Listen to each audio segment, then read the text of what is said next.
Chapter 7. Blinky and the Skyliner. Blinky the Owl was not afraid when he tumbled off the whatnot shelf, for he could fly very well. As he fluttered around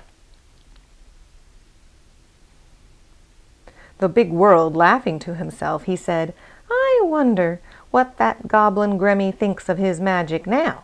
He cannot use it against me up here in the air. Nothing can happen to me while I am flying." But, strange to say, something did happen to Blinky just then. He saw something strange coming toward him. "I wonder what that is," he said. "I never saw a bird like that before." As Blinky watched, other things came flying toward him. "1, 2, 3, he cried. But by that time there were queer things on every side of him. "Oh, dear me, that is the work of that gremlin. I did not think his magic could reach to the sky," cried the frightened little owl. Blinky had never seen anything like these strange things in the air. The first one looked like a bird with a long tail. One looked like a big fish pulling a string of smaller fish behind it. Another was like a grinning cat with green eyes. One looked like a tiger with a long striped tail. And another looked like an angry dragon with eyes like balls of fire. Still another was round and yellow as the sun. The poor little owl was so frightened that he wanted to fall to the earth and land anywhere he could. But as he turned around in the air, he was caught in a strange box that looked something like an airplane. He closed his wings and sat very still in the front of the box. "This is a real Skyliner," he said to himself. "Where it will take me I cannot guess." Suddenly the Skyliner wobbled in the air and began to come down lower and lower. Soon Blinky heard voices. Looking down, he saw crowds of people. Little boys were laughing and shouting and pointing at the things in the air.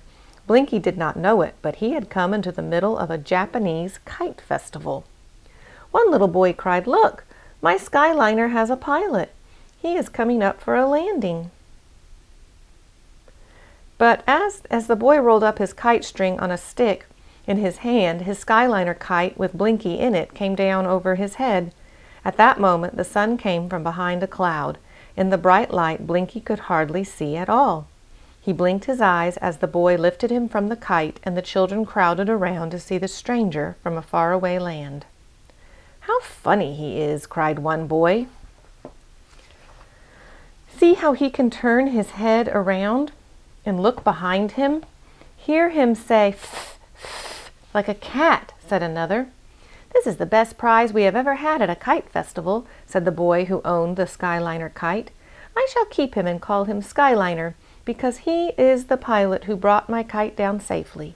He is afraid to fly away from me. See how he holds on to my hand." Blinky was not afraid to fly away, but he could not see where to fly in the bright light. As he turned his head from side to side looking at the boys, he thought, "If I had the wonder ring, I would turn the day into night so that I could see. But since I have no magic, I must wait for the night to come. Then I will fly right back to the quiet old whatnot shelf." But getting away from the boys was not as easy as Blinky had thought it would be. They took him home and tied a string to his leg. Then they tied the string to the limb of a tree. "This string cannot hold me," thought Blinky. When the children left him, he began trying to cut the string with his bill. He had almost pulled the string to pieces when a dog saw him in the tree. The dog barked and barked until the boy came to see what was wrong. "Oh, so you thought you would cut the string and fly away," he said to the owl. Then he took Blinky and put him in a little straw basket. He tied the top on the basket and set it on the floor in the room. It was late, and the boy soon went to sleep. Blinky tried to find some way out of the basket, but he could not get the top off.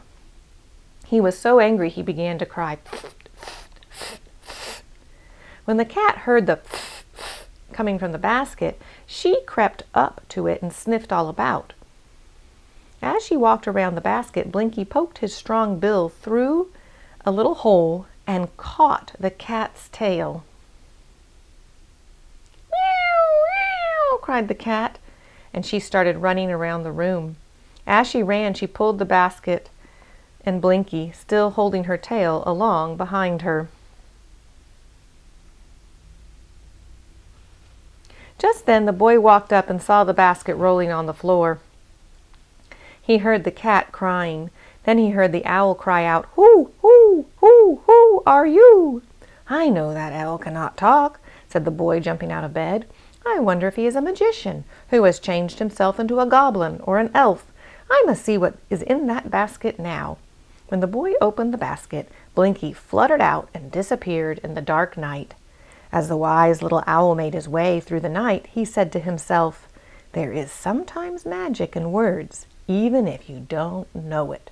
Gremmy had his magic words, and I had mine, and mine had enough magic to open that basket."